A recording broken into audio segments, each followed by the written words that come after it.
This is Money Moves on VSiN, the sports betting network. What's going on, everybody? Happy Tuesday as we welcome you into Money Moves on VSiN, the sports betting network. We're live in downtown Las Vegas, Circa Resort and Casino. I'm Stormy Buoanantony. He's Matt Brown. Thank you, by the way, to you and Ariel for holding down the fort yesterday. How's it going? Better than your morning. My morning better than your morning, if we want to pull the curtain back here at the top. And listen, everybody loves you, so we can talk about personal stuff going on here. I mean, listen, you almost didn't make it today because you had far too much fun down in Tucson. No, I'm kidding. Had nothing to do with you being down in Tucson. Had everything to do with the fact that somebody decided to crash on the interstate on the way to work and just backed everything up. This whole city didn't function. So, because you do mention Tucson, I was at a bachelorette party this weekend, Yes. a bachelorette party that goes long in Arizona. I got back last night. You know, for anyone that's been to a bachelor or bachelorette party, you know what goes on there, and Yes. the mind might not have been at full capacity yesterday. Yes, lots of drinking of water and just like resting absolutely. and sleeping and things. Very, Yes, very, exactly. very well behaved and all of that. And so last night, I'm like, you know what? It's okay. I'm going to go to bed early today. I'm going to wake up early in the morning, get ready for the show, get down there early, and be set for the day. There are multiple accidents on the freeway as I get here, to the tune of me being stuck in my car essentially for 2 hours on my drive here this morning. And I am a little bit out of breath because I parked at 8:54 and sprinted down to the studio to be here at 8:56 to get hooked up right during our commercial break. But so that is what? like the mad dash of mad dashes this morning. Guess what? You're here. We're here. We're rocking and rolling. We're going to talk some sports betting. Yes, I'm very excited, Yeah. and it's not like the NCAA tournaments are chalky at all. Based on, I mean, we got all 1 seeds in the men's tournament. We got 3 1 seeds and a 2 in the women's tournament. So, and by the way, the 2 is the most prolific women's basketball program of all time. We've also had some college hoops chaos, but in another way, from a betting element. So, lots of things that we can get to today that are much better than me running to the studio. But that's how my morning is going, and hopefully, for the next 2 hours, it's only up from here. Yes. So let's get to it. Producer Ryan Ortega, if you would, please fire up the rundown for us. It's time for the top headlines and topics of the day. This is the Rundown. They're also having some fun out there in Florida, apparently, for the NFL owners' meetings where they are enacting some new rules. We've got all the NFC coaches talking today, but the new OT rules are the ones that are kind of getting the headlines this morning, and we'll dive into our thoughts on that in a moment. But this time of year is always interesting because the NFL always finds a way to be relevant and make headlines even in March and April. Yeah, it's a year-round sport, and they did very well in understanding that that's the way to go ahead and handle this. It keeps it top of mind the entire 12 months of the year. And unlike Major League Baseball, who, couldn't even get opening day right, and where you couldn't watch and tune into the games that, the first innings of the games of the teams you want to watch, the NFL, on the other hand, does everything nearly perfectly as far as keeping it right there on top. Yes. And listen, whether you agree with what we're talking about a little bit later or not, it's still a topic of discussion, which is all they want. I also love, by the way, that you used a baseball moment there, because apparently you don't need to be in Major League Baseball to have a swing and a miss, which Browns ownership admitted to this week with their quarterback situation, Deshaun Watson. So a lot of headlines that are coming out of Florida. We will also have a great guest list today, as always. VSiN's own Adam Burke, managing editor of VSiN.com. He's going to join us. We'll get into some college hoops. I think he would be a good person to discuss as well the stuff that's been going on with the Crown tournament. And I know that's in the rear view now, and all of the sportsbooks had to go through the proper protocols to get those games bookable, but he's a great person to discuss that with, as well as some MLB best bets. Yeah, there was, if you guys didn't follow all of that, Adam broke it down over at VSiN.com. You can go take a look at it over there. But different markets have different rules, and even the gigantic sports books are not immune from these rules within the states. And so some craziness yesterday in the markets for sure. And we'll have our guy Justin Phan of Unabated Sports join us again this week. Last week, had a really good conversation just diving into the different tools that they have at Unabated, specifically for the NBA, and how to wager on some of these games, especially now at this point in the season where it is kind of where, yes, there are some games where there's playoff implications and races, but there are some teams that have nothing to play for. There are a lot of guys that are sitting on certain nights, and kind of how their tools can help you find appropriate numbers and betting opportunities in the NBA. Yeah, we get the word that the Pelicans are going to be sitting Zion, and McCollum for the rest of the season. So we are certainly in the full-fledged tanking season for sure. As many ping pong balls as possible. Who can get all the ping pong balls, you know? And one of your favorite things to bet on each and every year, we're going to get into some NFL draft conversation today as well, which is starting to take shape more and more in the market. But I am curious for you. The NFL draft the last couple years, I know for a lot of people who are really good at it, has not been as profitable and as successful.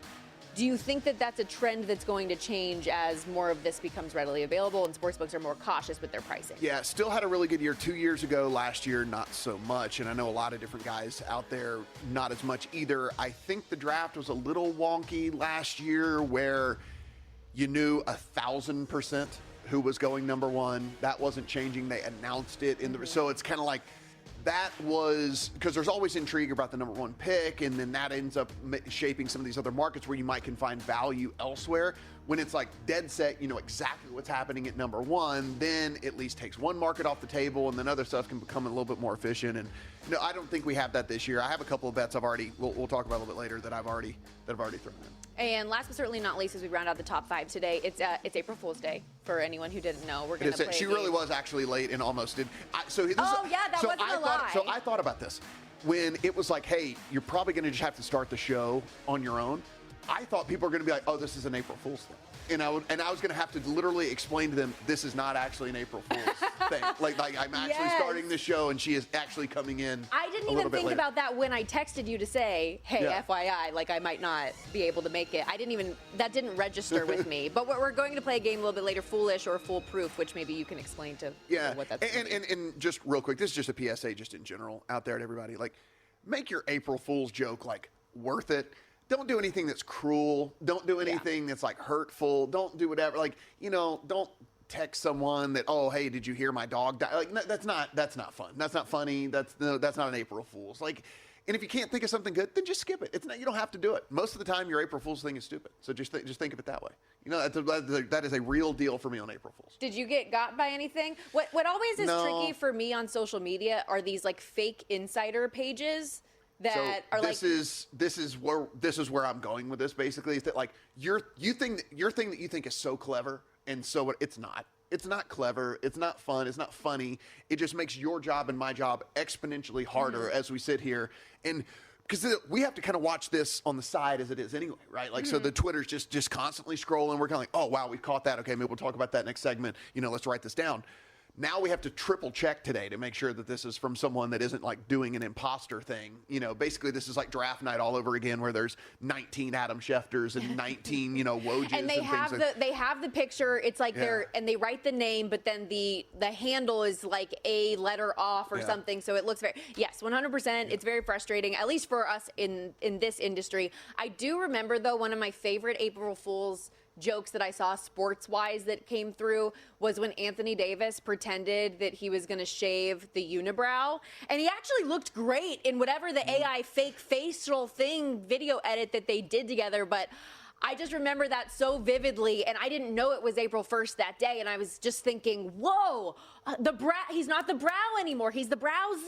We're plural now, but it wasn't real. Two brow. How were you able to take in the games this weekend? Because I know there was a lot of festivities going on. It had to have been tough. Well, so I'm taking in the games, and for anybody who's been watching the show over the last week, I've been sweating out my futures ticket on Michigan State that I had here at Circa from the Blackjack Invitational that Derek Stevens and Mike Palm so generously let me be a part of. And kudos to Mitch Moss and JVT, who are going to be going head-to-head this coming week in the Final Four. But I was at the pool a lot, scoreboard watching the games. I wasn't involved, and then I got so many of these other girls at the bachelorette party invested in my ticket and I was stressing. That's fun. That they came down to the saloon for me for the second half of both Michigan State's games. They came along for the ride. Yeah, that's good. Which was very fun. Yeah, and we did. And what was funny on my end, too, is that because where we were located for the bachelorette party in Tucson, we were on this kind of secluded ranch that was away from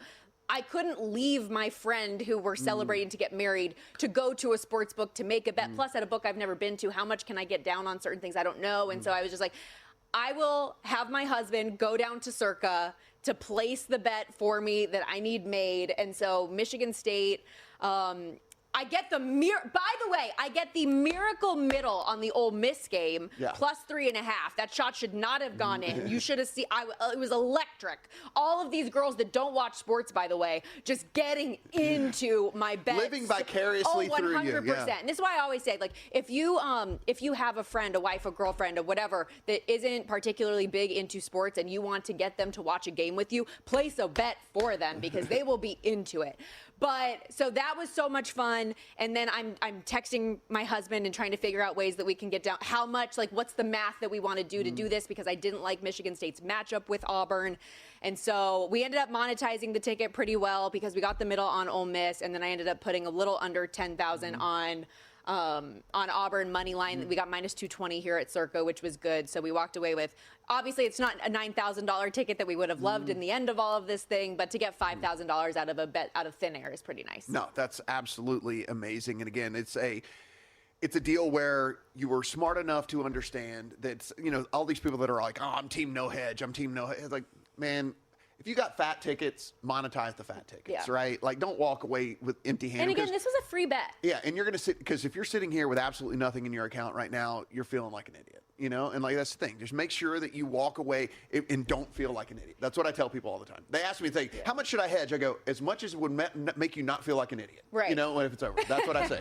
Well, and even in that, though, I was curious, like, step by step, okay, let's say they do beat Auburn, and then they have to go and be an even bigger dog to Florida. And then they have to go and be, like, every step of the way, you're going to have to put more down. So it was just like, hey, basically, we got a $5,000 free bet. I'm not going to complain about it. It was a fun ride, and now good luck to everybody else who's still involved and who has to face Duke at some point. We'll be right back, though. We're just getting started here on Money Moves. It's going to be a fun show. You won't want to miss it. At Arizona State University, we're bringing world-class education from our globally acclaimed faculty to you. Ranked #1 in innovation for 10 consecutive years and #2 among public universities for employability. ASU isn't just ahead of the curve, it's creating new paths to success. Earn your degree from the nation's most innovative university. Online, that's a degree better. Explore more than 300 undergraduate, graduate, and certificate programs at asuonline.asu.edu.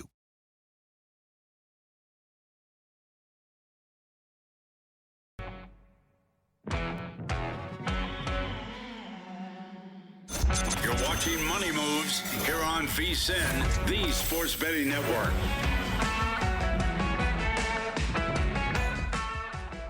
And we're back here on Money Moves, VSiN, the Sports Betting Network, Sirius XM, channel 158. He's Matt Brown. I'm Stormy Buoanantony. So much to get to over the course of the next 2 hours. But considering we closed the last segment kind of setting the table for how we got to the Final Four, which will be coming up later on this week, might as well get into what some of these lines are now. And Florida, and okay, real quickly, because we are all top seeds, I do want to genuinely know, we've seen this in the women's tournament for a really, really long time, and we have all chalk there as well with 3 1 seeds, 1-2, the lone 2 being UConn and Paige Beckers, who beat USC. They were a massive favorite to do so, by the way, but USC, obviously, without Juju Watkins, who suffered the injury earlier in the tournament.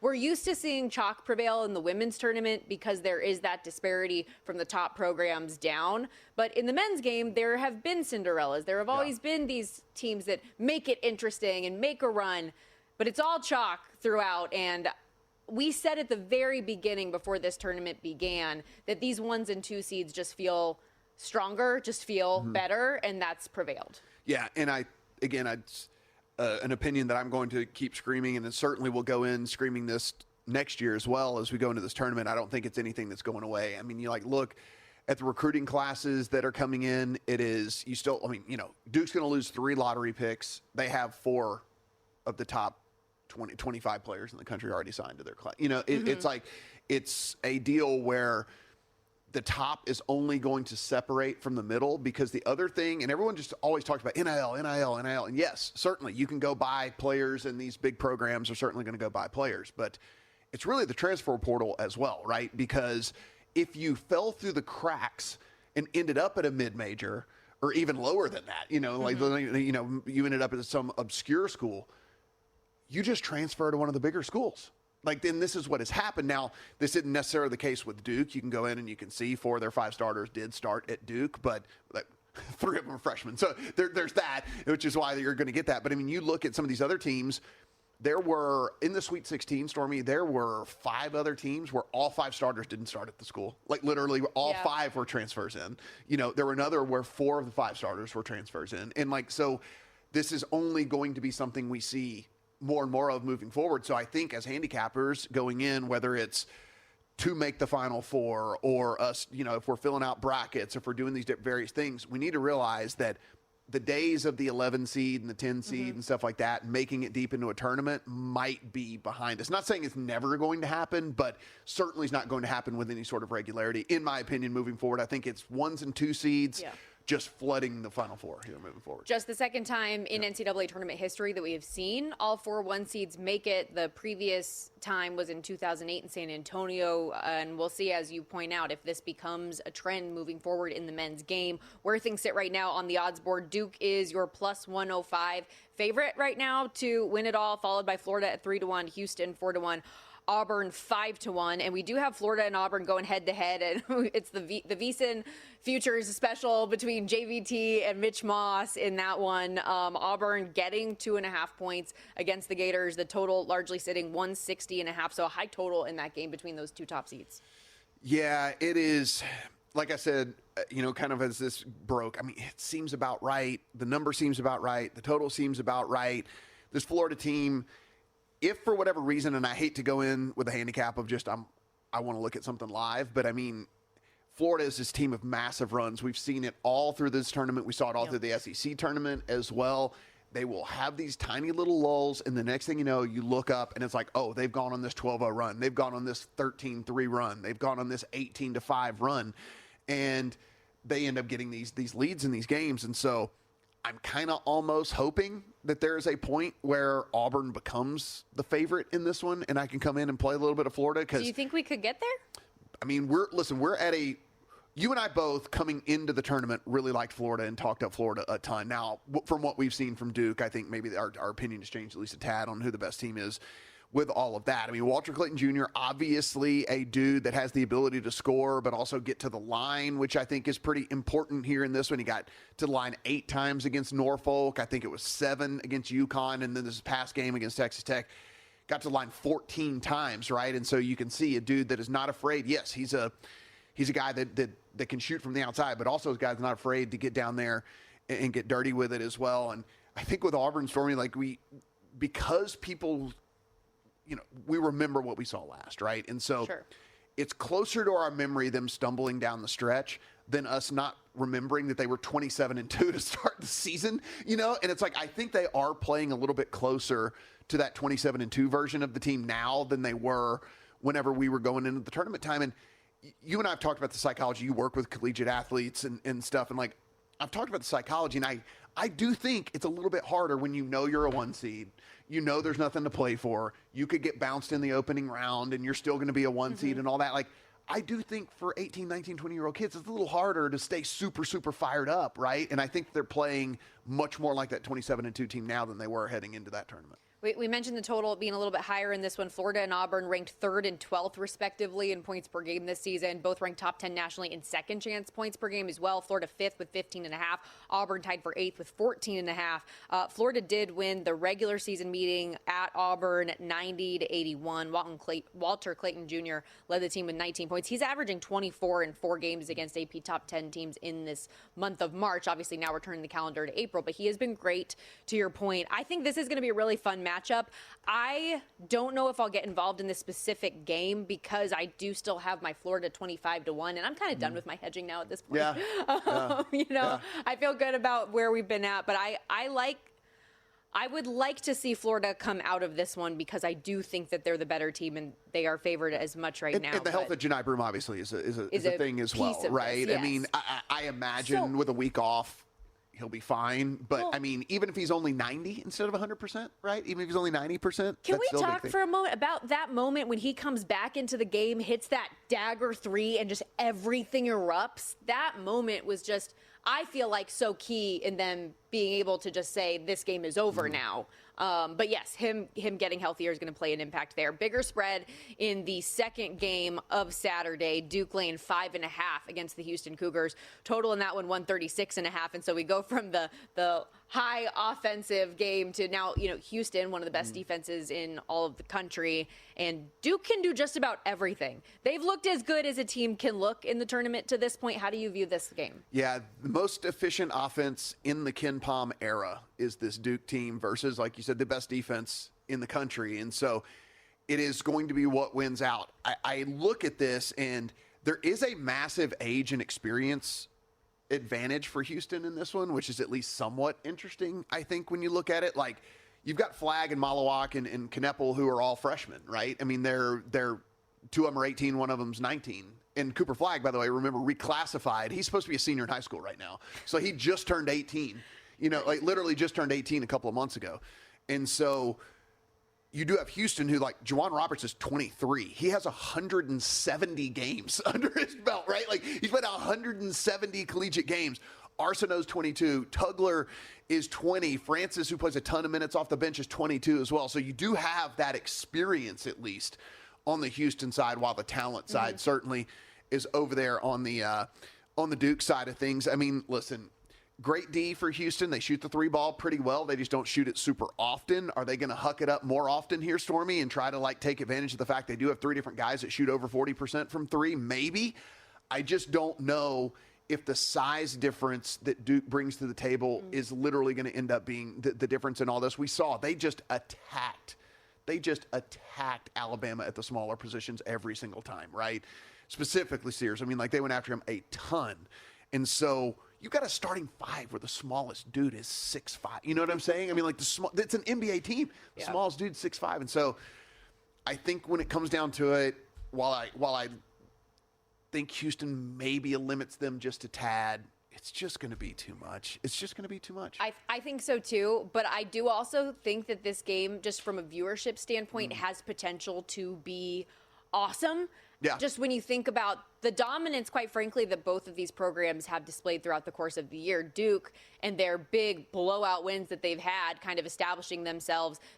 16 wins this year by 25 or more points, 6 more than any other program in the country. The Cougars, meanwhile, 12 wire-to-wire wins this year, where they take over early and they close games out late. And so I just think a lot of potential from a viewership standpoint that's going to be very fun for us. And that, again, goes back to the point of us having this high caliber of play and having all of the top seeds here, is we're going to get all the top possible athleticism from all angles in these games. In terms of the most outstanding player award odds, which we do have out as well, Cooper Flagg, no surprise, your favorite at plus 115. And it's the best player on each team that rounds out the top four here, with Walter Clayton Jr. of Florida 4-1, LJ Cryer, Houston 8-1, Janai Broom plus 850. Everyone else after that is 20-1 odds or longer. And you wonder if anybody can take a shot, but probably not. Probably. I mean, honestly, probably not. Hey, and remember, everybody, even though the tournament might be winding down and we've got a lot of lead up to those games coming up on Saturday, Major League Baseball is back. We got the NBA and NHL playoff pushes happening, the PGA, Masters, NFL draft, everything coming on in the sports world, and VSiN's got you covered. Just $9.99 right now to come join us at VSiN.com/subscribe. Previews of everything each and every day. We'll be right back.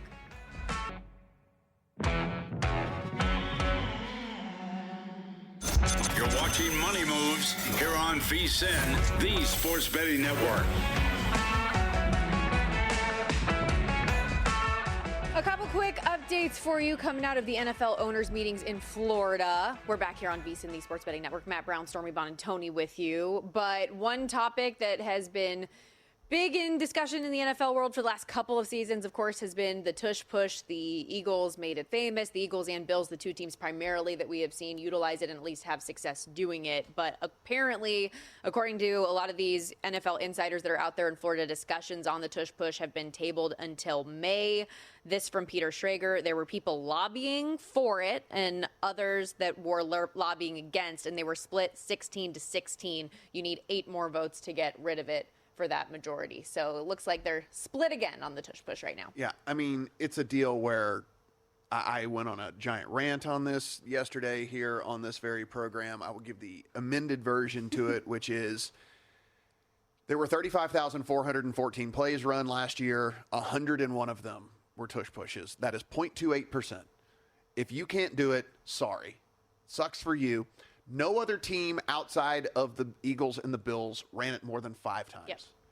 Like, no one ran it more than 5 times because they can't do it. So just because a team figured out how to do something well does not mean they should be punished because they figured out how to do something well. At the end of the day, a defense is still out there to stop the offense. And this whole ruse, and this is complete garbage of the player safety concern of this, where there is absolutely no physical evidence. It's all just hypothetical. Hypothetically, people could get hurt, right? It's not like the kickoff thing where people were getting decapitated because it was like a car crash every single time. We get that. This is just them going, well, there could be injuries. Yeah. Maybe there could be injuries. No, man, that's weak. That's weak. You created a schematic advantage within the framework of the rules, which I think credit to you for that. Yeah. Learn how to stop it, other teams in the NFL, right? Or do it. Or learn how to do it. Exactly. Yeah. And I think that the point you made is so well taken, that there is zero evidentiary support that there has been or will be an actual serious injury from this. And I know this doesn't have a betting impact, but something that just grinds my gears about the NFL as a sport is the way with which we have player safety conversations when it's convenient for us as the league.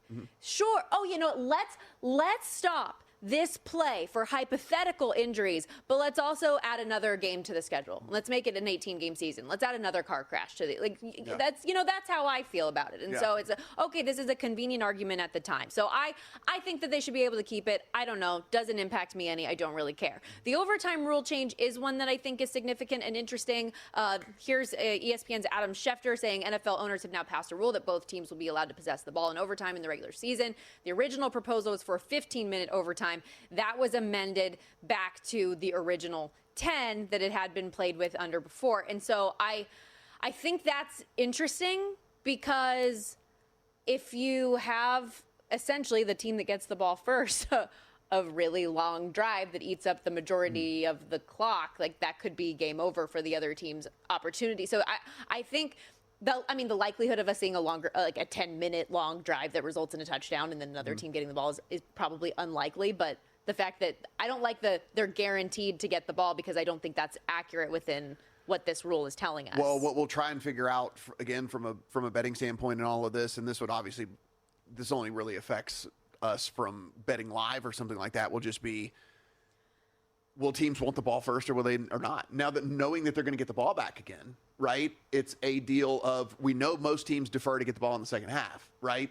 Do you want to know, which it seems like you would, whether you need a touchdown or a field goal or whatever or something like that to either win the game or tie the game or have the option to have a 2-point conversion to win the game, you know, or something like that. It seems like you would want. It's kind of like we talk about in poker, right? Like the best seat is on the button because you have the most information by the time it gets to you. Seems like you would want the ball second, but like you said, you could run into that. Yeah, like strategically, you run out of time. Yeah, you could run into that very rare scenario, which they can put together an 8-minute drive, and then you basically have a 2-minute drill. And maybe teams that have an amazing 2-minute drill are like, okay, I feel most confident in crunch time, and we know what we need to get in order to win. But I don't know. I feel like that could get tricky at times. But strategically, it will be interesting to see how certain teams want to play that because it's not sudden death anymore. And I think this is good for the league. I think that both teams should have an opportunity to possess the ball to determine the outcome and the winner of a game. No, absolutely. And I mean, it's probably not going to affect totals really all that much or something like that, but it is at least something we have to keep in the back of our minds. Anything else coming out of the meetings that stood out to you? We'll talk once more of this stuff starts to come out. Okay. We're getting a little more context on some of these things. Yeah, we can hit it in a little bit. Okay, well, let's go. Well, we might as well stick with the NFL going toward the draft now, where we are seeing more and more of those numbers and props coming up with the draft coming up later on this month. Total quarterbacks selected in the first round was ultimately set at that 2.5.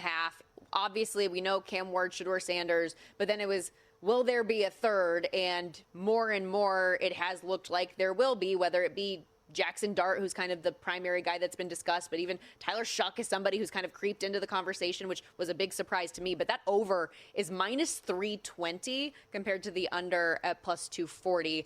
Before we talked so much about this seeming like it was just a 2-quarterback first-round draft, but now you're getting more conversation about some other guys. Yeah, I laid it with the over on 2.5, and I know it's one of those things where you see stuff heavily juiced and all that. The draft is the one thing where going ahead and placing super juiced bets is profitable, right? Because it's informational based. It's not like we have to have the team still go out there and perform. Doesn't matter how great our handicap is. This is literally just informational based. And there are a lot of guys out there now that I trust that are putting Jackson Dart into the first round. Yeah. And there are, they went to the 3 different guys at ESPN, talked to them. One guy put a 75% chance on it. The other guy put a 90% chance on it. The other guy put a 95% chance on it from the stuff that he was hearing. You start to get all these mock drafts come out of dudes that I respect that are all mocking him into the first round. And it basically comes down to the fact that there are just several spots that he could, in fact, land along the way with all of this. And so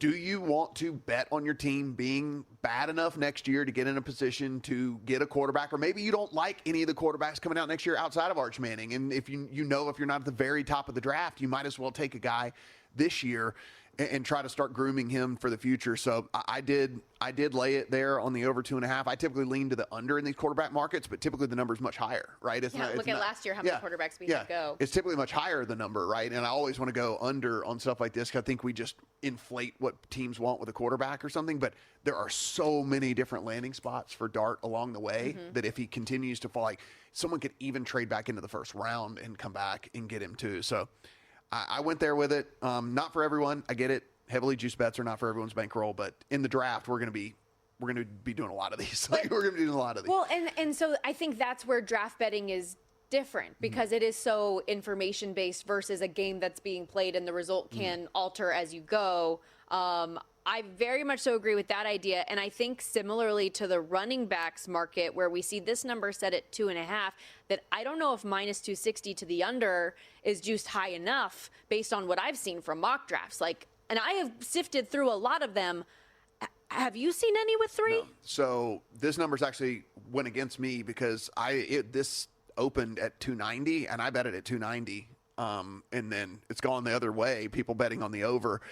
I guess people are saying just maybe given the plus money that there was enough chance that TreVeyon Henderson would go in the first round for them to bet this, but quite literally no mock draft that I respect has more than 2 running backs going in the first round, and some only have 1. I mean, some have Hampton going right in the first round, and that's fine. Genty's the only surefire that's going to go in the first round, and I have not seen any that I respect again that have 3 going. So again, it's a better number now than when I played it, but it's to me, you're going to. I think that there are just so many other positions of need, and we've just seen Stormy, the running back position, you can find guys in the 2nd and 3rd and 4th round. Like, do you need a first-round pick on TreVeyon Henderson, or do you just hang around? He's probably there in the 2nd. Yeah, I would feel very comfortable laying that number on the under in the running backs market. Also, by the way, for Ashton Genty specifically, the Raiders now out to minus 150 odds-on favorites for him to land here in Vegas. The Bears plus 225, Cowboys 8-1. How high do you think he ends up going? Yeah, I mean, it seems like where there's smoke, there's fire with all of this, and this whole Genty to the Raiders thing seems very, very, very like smoky, which means it's turned into fire. I don't know if he gets past there so long as they keep that pick. I mean, I guess there's always the chance that someone wants that pick and moves up into getting it. But, I mean, if it's still there, I think that's where they want to go with us. They got their quarterback, so they don't need a quarterback. And so let's go get a playmaker. And Pete Carroll loves running backs. We know this. But Ashton Genty, by the way, can't have enough of them. Looks like a boulder. Just if you haven't seen any of the shots of him from his workouts, I highly recommend it. By the way, if you haven't already, make sure you check out Edge Boost, the first ever bank account built for bettors, ensuring any and all gambling transactions are approved. No usage fees, no minimums. You can earn cashback rewards. 100% approval for all of your betting deposits and needs. Sign up today at edgeboost.bet and use our promo code MONEY when you do. Deposit $25. Edge Boost is going to match that deposit for you. Head over to edgeboost.bet today. We're going to take a quick timeout. When we come back, shifting gears to the National Basketball Association. Justin Phan of Unabated is going to stop by, give us the lowdown on today's slate and the playoff races. Don't go anywhere.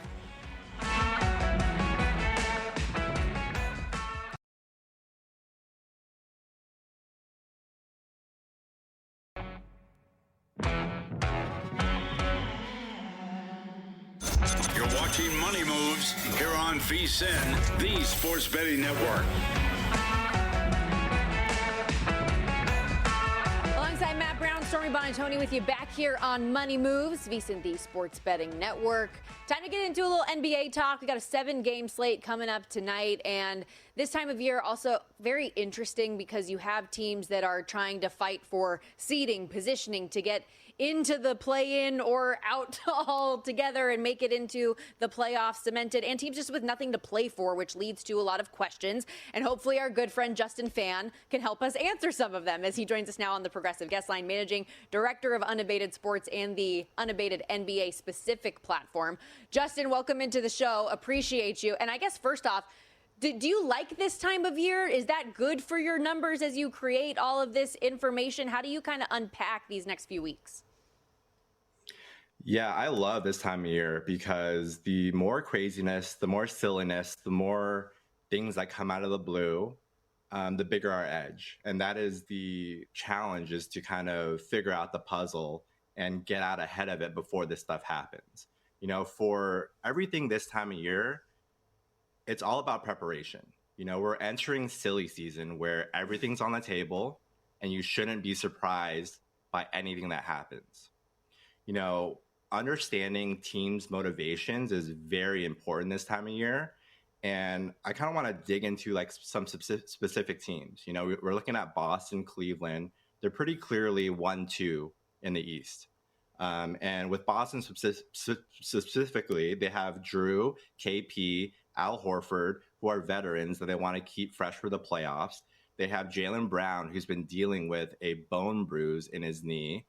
He's been on a minutes limit. He said he's not 100%.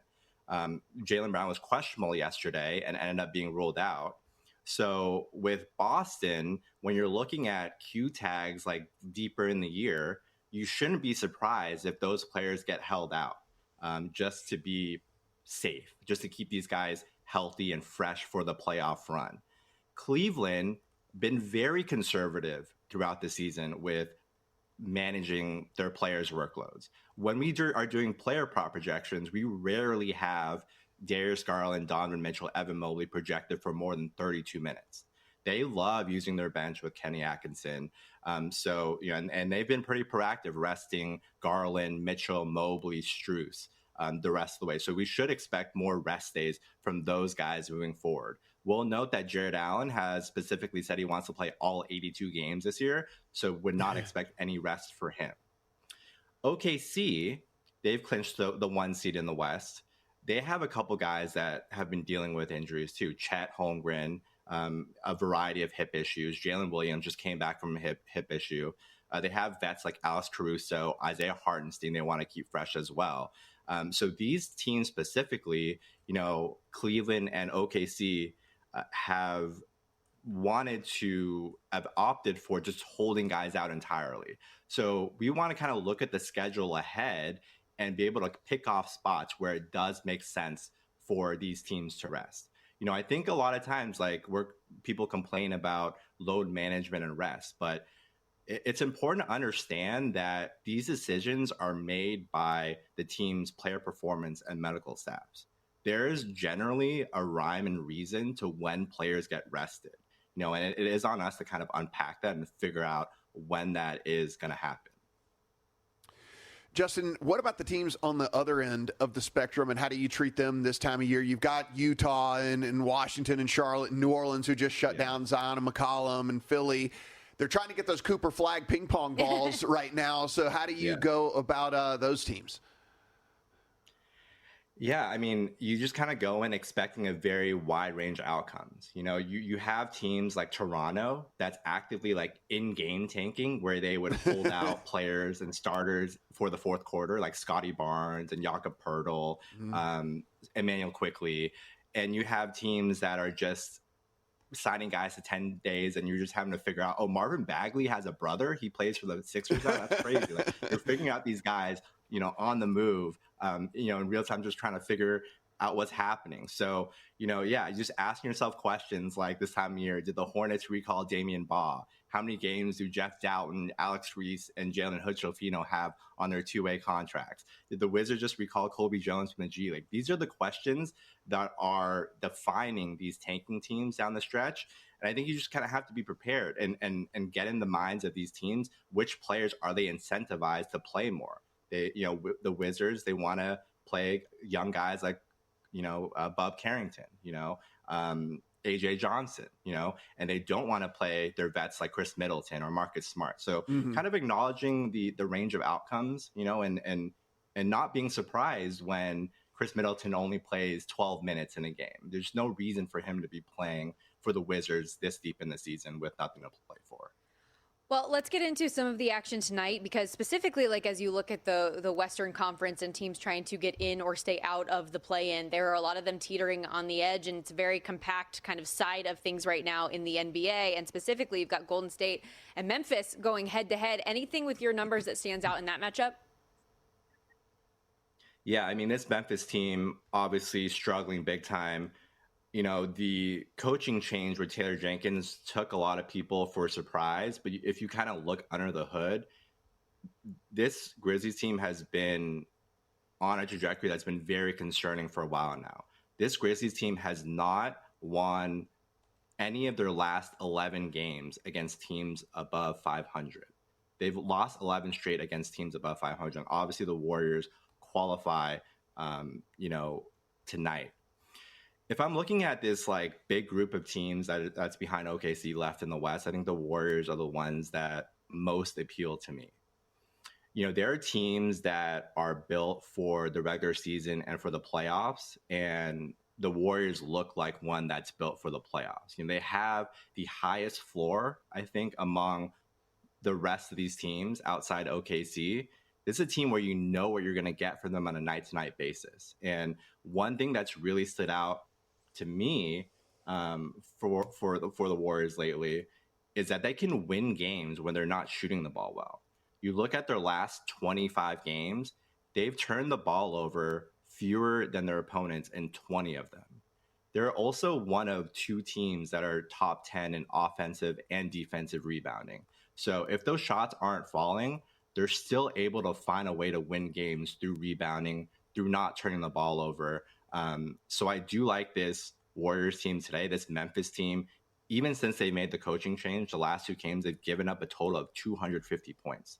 Their defense has been in shambles, and they have to deal with, obviously, Steph Curry in this offense tonight. So the Warriors are a team that is sticking out to me as kind of a later season value, and as a team that sticks out to me just in general among this like group of 4, 5, 6 teams behind OKC right now in the West. Talking to Justin Phan from Unabated Sports. Justin, what about a team that is right there on the bubble of the play-in in the Suns, and we know they're going to be going at it without Kevin Durant? Yeah, they had their nice little 4-game win streak. It was great. Vibes were high. And then reality kind of kicked in, and from that 4-game win streak on, they have had the toughest schedule the rest of the way. And things just went from bad to worse without KD. I think, we did an early run of projections, so far for Phoenix. And an angle that we like early on is Bradley Beal assists.